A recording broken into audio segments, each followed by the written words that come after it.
When something happens, your friends try to offer advice about what they think is right. But really what you need to hear is what a professional would have to say. So tonight we're joined by David Daggett with Daggett Shuler Law, and we're talking about your options with personal injury law. And guess what? He's taking your questions. That's right. So what we're going to do is we want to put up the phone number so that you know this is the number to text, 336-379-5775. You get to text in your questions and you get the answer live here on TV. All right, so let's kind of just go in your wheelhouse first and foremost. We're going to talk about the difference between civil and criminal cases when it comes to a drunk driving accident. Okay, so drunk driving is against the law.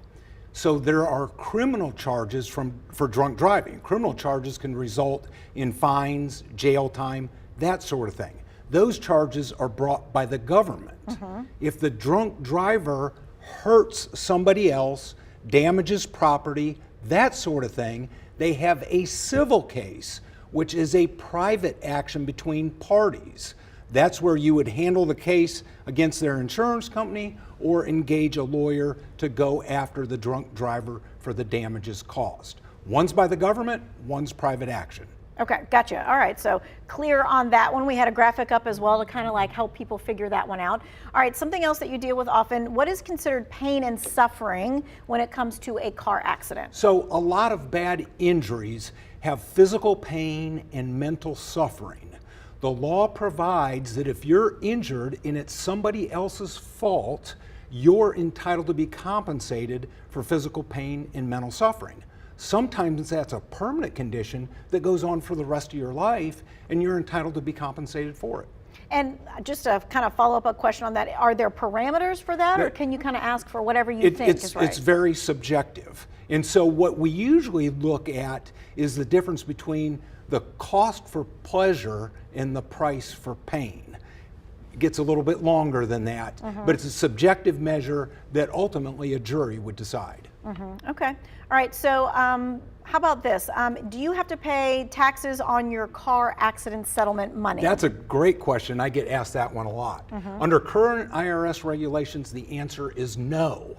And the reason is the bulk of those proceeds goes to pay for your medical bills, which you've already incurred, and to pay for your ongoing damages, including the pain and suffering we just talked about.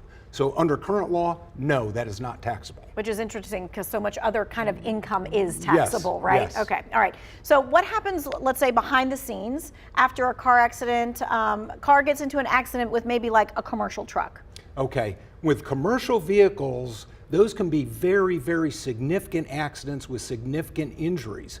Here's the important thing to remember. Say you're dealing with a tractor trailer and a big trucking company. They will immediately send out investigators, accident reconstruction experts. They have all that expertise in-house. The standard individual does not. They get ahead of the game. Further, the laws are very complicated. There's what's called the Federal Motor Carrier Safety Act. Old people like me call it the Green Book. It's the book of all the federal regulations that cover truckers on the road. You have to be familiar with that, or the other side has an advantage over you. So if you got into an accident with a commercial truck and they call you early on and they say, hey, we'd like to, help pay for your medical bills and things like that, you would say what to someone? I would say, depending on the severity of the injury and the economic feasibility, get representation who knows what they're doing as fast as you can, because they're already ahead of you. All right, how does that work? So somebody would say, if I go to a lawyer's office, am I paying them up front for that? How does that work? Typically, lawyers like us work on what's called a contingency fee basis, which means nothing comes out of your pocket and you don't pay us anything until we win the case for you. There's a lot of investment that goes into those cases. In a big tractor trailer case, we're talking about accident reconstruction experts, maybe engineers, maybe experts on certain areas of the law.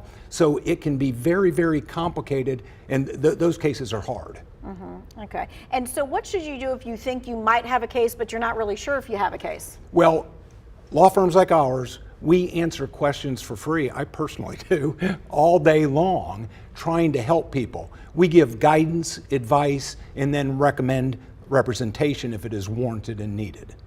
Okay. All right. So, David Daggett can talk about all things personal injury, but he can talk about all kinds of things with the law as well. So what we want to do is we want to make sure that we're opening it up to you, and you can get your question answered, 336-379-5775, and we'll be back in just a few minutes.